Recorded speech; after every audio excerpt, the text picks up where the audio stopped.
All right, all right, all right, all right. Oh, jeez. Hey, welcome to the show. I'm glad you're coming by, and I hope that you like and subscribe. But anyway, let's get into some news here. And in politics, you know what? We're not doing any politics on this show. None. Goodbye, news. Fighters like Stutka's like bombing, like they turned like that. You wouldn't You know do what? that You don't know because there's no G's in space. Oh my you just God. go down Oh my and God, do You're it. so crazy. Oh, you know what? I don't even want to talk to you anymore. What? What? I love you, man. I love you too.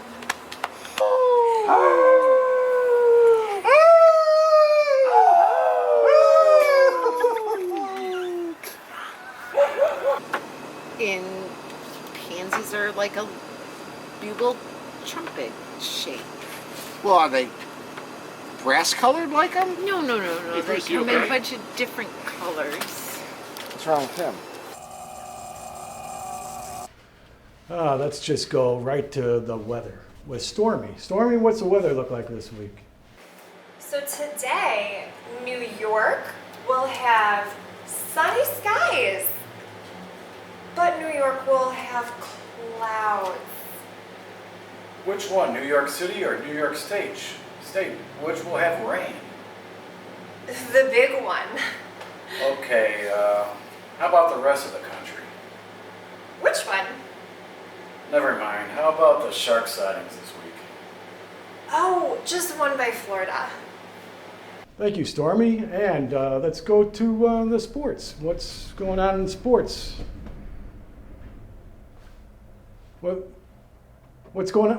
Where's the sports guy? He's in the hospital. Again? Oh, okay. Then let's go to traffic. How's the traffic looking for this week? He's gone too? Where's the traffic guy at? He just texted. He's stuck in traffic. Stuck in traffic? That's it. Did you hire this guy? What? Boss. Boss. Don't worry. We're gonna get into entertainment for what's going on. This is what the show is mainly about. So there's not much entertainment to talk about because there's nothing being made right now, and there's nothing really coming out. But I will tell you the times or dates that some of these shows are coming out, right? Or movies that I'm looking forward to anyway. Some I'm not. Some of you might be. So let's go right to it. Tenet, which is a Christopher Nolan movie. That's coming out July 31st. Top Gun, December 23rd. Wonder Woman, 1984, is coming out August 12th or maybe the 14th. Black Widow, November 6th. Fast and Furious, April 2nd. Candyman, which is a horror movie. I think it's a remake. That's coming out September 25th. Ghostbusters has been pushed all the way back to March 5th, 2021. A Quiet Place 2, September 4th. Bad Boys for Life, January 17th. And then for the animated people out there, Waiting for You. Then a Guy Ritchie movie, well, Waiting for You, by the way, is January 17th. Then The Gentleman, which is a Guy Ritchie movie for you Guy Ritchie fans out there, January 24th. The Harley Quinn movie, Birds of Prey, that comes out February 7th. Fantasy Island, what's up? The Gentleman already came out, dude. I watched it. Where'd you watch that at? We watched it on either Amazon or Netflix, or maybe on demand. Me and Andrew watched it. Oh yeah, these are January. I'm reading January. So let's go to Birds of Prey, which is coming out February 7th. So hopefully you saw those movies already. Fantasy Island, February 14th. That's based on the show, but I guess it's going to be a horror, I'm guessing comedy. And then a Pixar film, Onward, March 6th. Bill and Ted, the sequel, August 21st. Greyhound, the Tom Hanks movie that I was looking forward to, which is only going to be on Apple TV apparently. $60 million talks, I guess. Monster Hunter, a Paul W. Anderson movie that's coming out September 4th. And No Time to Die, the James Bond movie, November 25th. Dune, December 18th. West Side Story, which is Steven Spielberg's West Side Story, that's December 18th. And Coming to America, December 18th. So in this episode, I just want to talk a little bit that's going on with this channel. This channel is going to be dedicated to everything that's kind of movie and TV oriented, with a little bit of anything that's like nerd, maybe hobby. You know, we're going to try to explore a whole bunch of different things here, get a whole bunch of different opinions. Movies are special. That's why I want to really do this thing. Movies will bring back memories. You know, I remember seeing Star Wars for the first time way back when. And me and my friend, we went that whole summer long and pretended we were in the pool. We were not pretending we were in the pool. We were in a pool pretending we were in the garbage compactor. That lasted forever. I remember when I saw James Bond for the first time, Diamonds Are Forever, with my brother Steve. I remember seeing Jaws for the first time with my sister. I remember seeing Star Wars with my mom and my friend that I just previously talked about. And it was a very, very special event for me. So with that, I hope you enjoy what we're going to show you here. And again, I hope you like and subscribe. And let's get to the rest of the show. Thanks. Okay, now to the meat and potatoes of the show. Here's my co-host, Chris. Come on in here, Chris. Hey, Bruce. How you Good doing? to see you. Good to see you. Good. We've got a lovely studio here. I dig it. It's Don't you great. love it? Yeah. It's like Beverly freaking Hills. Yeah. Let's talk about the latest movie, and there's not many to talk No, about. there's not. you know. You can't go see anything. Yeah. So I guess we'll talk about Extraction. Extraction. It's a Netflix movie. Yeah. Thor's in it. Chris Hemsworth's in it, and director is Sam. What's his name? Hargrave. He's a former stuntman, or he is a stuntman, and I believe this is his first movie that he's directed. And I gotta say, I thought he did a hell of a Pretty job. good job for a first movie, and you can tell that a stuntman directed it. Yeah.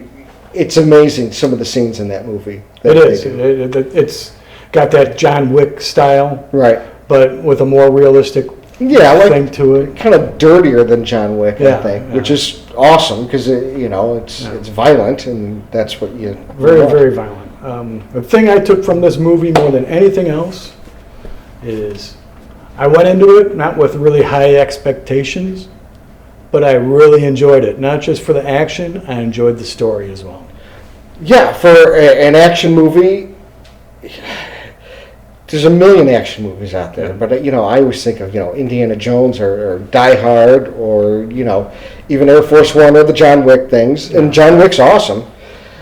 This was believable characters, even though they're jumping out of windows and whatever, but it was great. Yeah, I thought Chris Hemsworth did a great job with this movie. I really cared about his character, Right. and I really hated the bad guys, Mm-hmm. and I was just really surprised on how much I liked this movie. Yeah, I was too. I was going into it with low expectations, but I came out loving it, especially the way they shot it. When I saw behind the scenes stuff of, the director tied himself to the hood of a car, and they did these action shots that lasted for 5 minutes. I mean, it was great. Yeah, they really did a really nice job making that look like, I believe came out to be look like a 12-minute non-cut scene. Right, like Children of Men. Yeah, and they really were able to make it look like it was that one continuous shot. Yeah. And he almost got Seriously, seriously legs injured. cut off, it was insane. It's really something I highly recommend. I don't know if Netflix you could get these DVDs or anything like that. So I don't know if Netflix is the only way that you can see it right now. It probably is. But if you have Netflix, watch it Yeah. because it's awesome. Now, I'm going to talk some spoiler alert stuff right now about this movie. So when you see Charlie up here on this shelf, you know that we're going to talk spoilers. And, you know, when we stop talking spoilers, Charlie will be back down on the desk again. So I liked the ending. I liked the way that his character went, Chris, and because I could call him Chris because we're on a first name basis. Right. But Yeah, I know you guys are good yeah. friends, actually. So, but the way that he died didn't really surprise me so much because I'm like, oh, that when you let that one kid go away, Yeah. it's very much like what happened in Private Ryan Right. with Tom Right. Tom Hanks letting that guy get away, and the end reminded me of The Departed, if you know what I mean. There, the woman goes in there and kills the big bad guy. Right. Right. I was happy with it though. I'm very satisfied. Movies always borrow from each other. They steal, whatever. If you can make it, okay, it's predictable, but is it still fun? Does it work? Yeah. Why not? You And know? I'm not necessarily saying that he stole it, but it just reminded me of that. Right, right. And the main thing was the kid didn't I saw that happening. Mm-hmm. But there was a couple moments in the movie that did surprise, like the other guy when his character bit the dust. That probably surprised me Yeah, some. yeah. But all in all, it kept you interested through the whole thing. Oh, no doubt. I was riveted the whole time. Yeah. Riveted. Riveted. That's good. So anyway, that's our spoiler. Charlie goes back on the table. Charlie. Hey, Charlie. Charlie don't surf. Which comes to our next movie that we're going to talk about. We're going to be talking about Apocalypse Now. And The greatest movie ever made. in his opinion. Well, And I thoroughly enjoy it. it's actually a fact, but Well, let me look that up. Let me look and see where that's a fact. So, the fact in your own mind. But I love it. This is a movie that every film buff, student, what have you, should definitely see this movie. yeah. If you say you like movies and haven't seen this movie, then you don't like movies. That's really, I mean. Yeah, I agree. I agree with you completely. I've seen this movie 3-4 times in a movie theater. The last time, Did you see the originally? the original, Did you the really? first time originally, and I went with a friend who fell asleep. You know, it's there is some people that If you're not really interested in what's going on in certain parts, I can see how somebody would say it's boring. Yeah, and he was probably stoned at the time.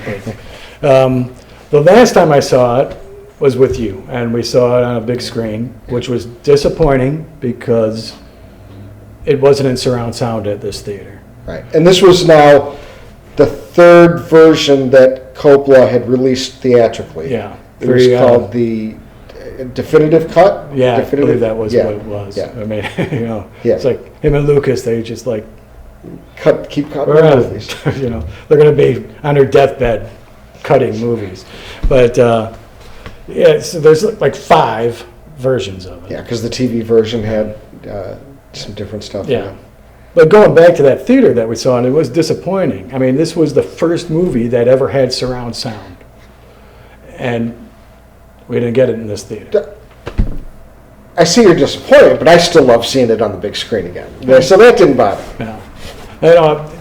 It's like, wow, you've seen it a lot of times, and that we're going to have some spoiler alerts here, but the movie's how old? 41 years old. 41 years old. I don't even have to put Charlie back on the shelf. Spoiler alert, the whole Spoiler, thing. yeah. It's like, we're not going to ruin it for you. You should still go see it, because we're not going to tell you everything about it. But there's 5 endings to this thing, and one was done, I think, the first time it was aired on television. Mm-hmm. And that's where they showed They destroyed the temple. temple. And that was just done half-heartedly with because when they destroyed the sets, they blew them up, and Yeah. Coppola went out there with a camera and was just like, "Oh, I'll shoot it." And Yeah. he never intended to use it, right? So, Right. It was just a big set in the middle of the jungle in the Philippines, Yeah. you know, and that's sort of what they're like, Yeah. let's get rid of it. And he's like, well, I'll use this to kind of show there was a bombing raid on this village after Yeah. the story ended, really, you know. Now, my favorite part of the movie, and I think Robert Duvall steals the movie, in my opinion. And you know, let's go to a clip of that. Okay, I want to see this.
So that says it all. That's a great moment in that movie. Yeah, you know, it's and when they were shooting a lot of that stuff, the Filipino army at the time was fighting a war with some guerrillas. With guerrillas, yeah. And so the helicopters had to fly away once in a while when they were shooting.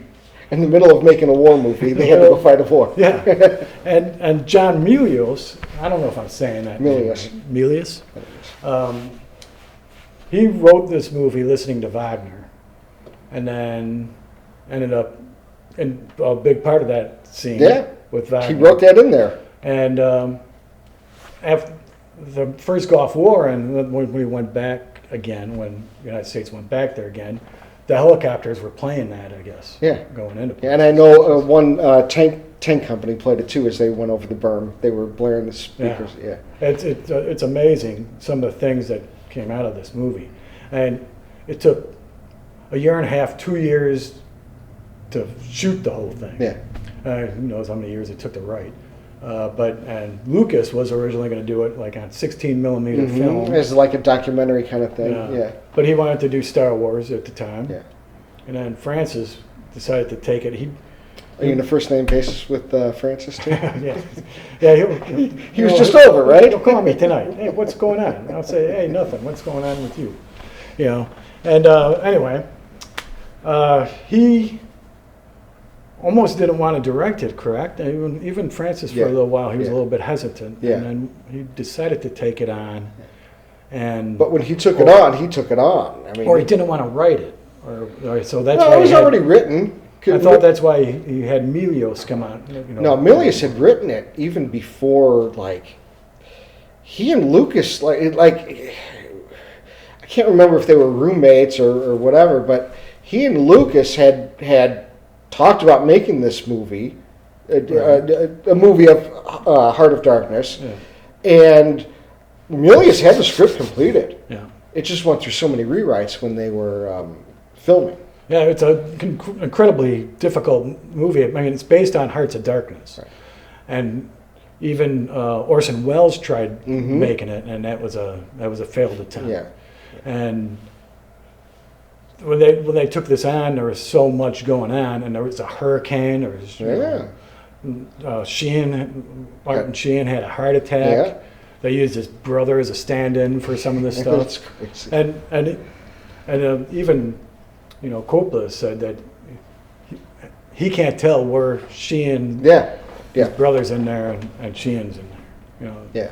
and you know, if you watch the making of Apocalypse Now, you'll see some really, really trippy stuff. I mean, with the hurricane, all that stuff that happened, it's crazy. And then the names were different too, because Marlon Brando didn't feel as if Kurtz was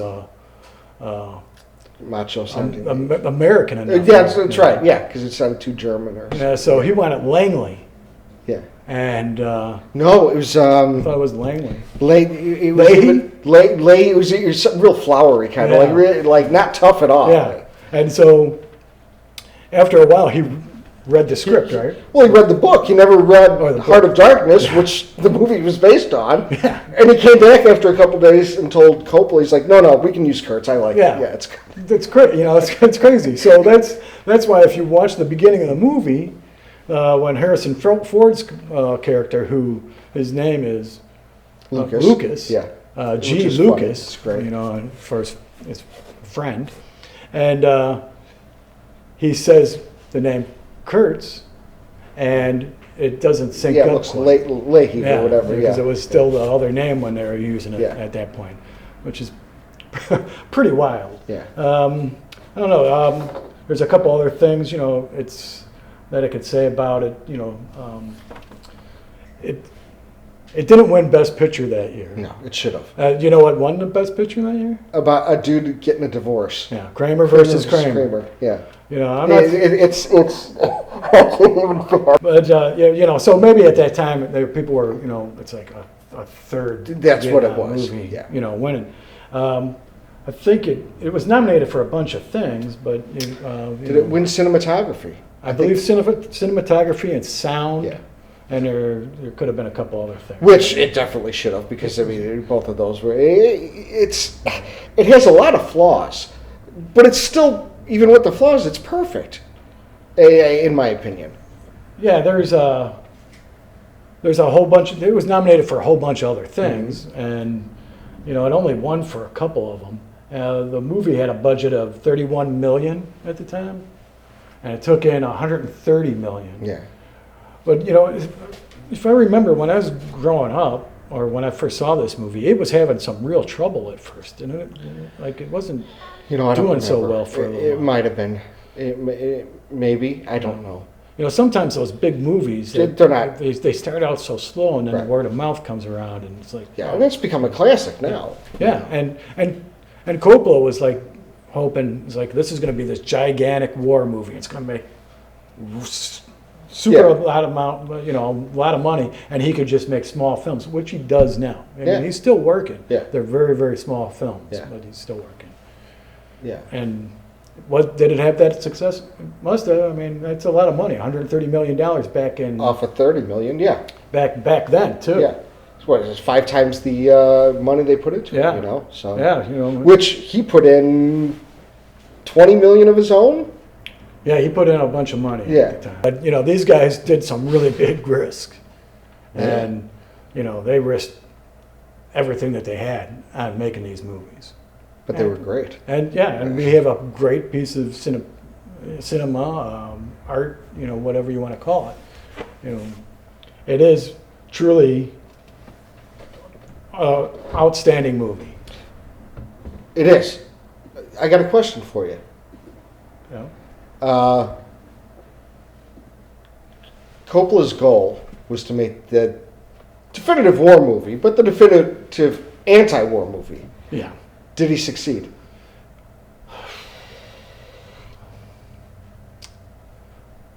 I don't think so.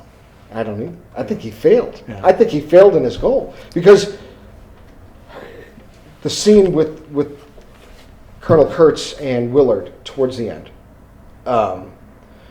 when he talks about what the VC did to the villagers. Yeah. And he said, he wanted to cry, he wanted to pull his teeth out, and then he said he realized the genius of that. Yeah. And he's out there, Colonel Kurtz and his people are out there fighting the Viet Cong and the Cambodians without taking prisoners. They're just going nuts. So throughout the movie, they're telling you that Kurtz is this crazy man. Mm-hmm. But Kurtz is just doing what he was supposed to do. You're going to fight a war, you got to win it. That's, in his mind, he was doing the right thing. He turns out to be the only sane character in the entire movie. That's my opinion. Yeah, it's hard to, most of the war movies, they say, Yeah. even anti-violent movies, a lot of times it's like, oh, we're anti-violent, anti-war, and sometimes it doesn't really Mesh. make that Yeah, mark. right. You know, it's exciting to people. You know, I suppose there's some movies that we could think about that would make us go, yeah, that really would not want to make me want to go do Right. something. But that's, you know, I don't know. You know, Right, That's right. That's not for. I can't really say. You know. Okay. All I know is Emilius was so, you know, he took the peace sign and turned it upside down and made it into a B-52. Yeah, he put the ensigns on it. And took a saying from the hippies back then that It said Nirvana now, Nirvana now, and made it into Apocalypse now. And which is genius. I love that. yeah, that's it. I mean, this poster itself. I mean, this is not the original poster that came out. It's a really cool poster. Really great artwork on it. And by the way, this Blu-ray set, it's worth it. I mean, there's 4K out there now. Get it, you know, with the making of Hearts of Darkness. Outstanding. This Apocalypse Now book, it's okay. Could be a little bit more in depth. It's kind of short. But, you know, if you really want to see movie making and learn some stuff about something, this stuff, it's great, bar none. And Watch Apocalypse Now, and then watch Hearts of Darkness, the documentary on it, which was made by Coppola's wife, because she was there most of the time. yeah. And, you know, I think there's... What the fuck is that? I think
go. Hey, you made it through the whole show. I hope you enjoyed it. We're trying to bring you something with a whole bunch of elements going on here. And, you know, I could use all the help that we can get. You know, and this time I'm trying to get a whole bunch of people to be involved in this show, but it's difficult getting everybody together when everything is going on the way it is. We're trying to be a little bit silly with a little bit of real news entertainment, and there's a lot of stuff going on. So if you can help, go to the Patreon page. Right now it's Revenge of the Show. That could be changing. You know, we're getting to learn how to use YouTube and Patreon and all that stuff. So it's the first show. So I hope you stick with us. Again, go to the link at Patreon, help us out, and I'll try to bring out the best show I possibly can. And thank you again for watching.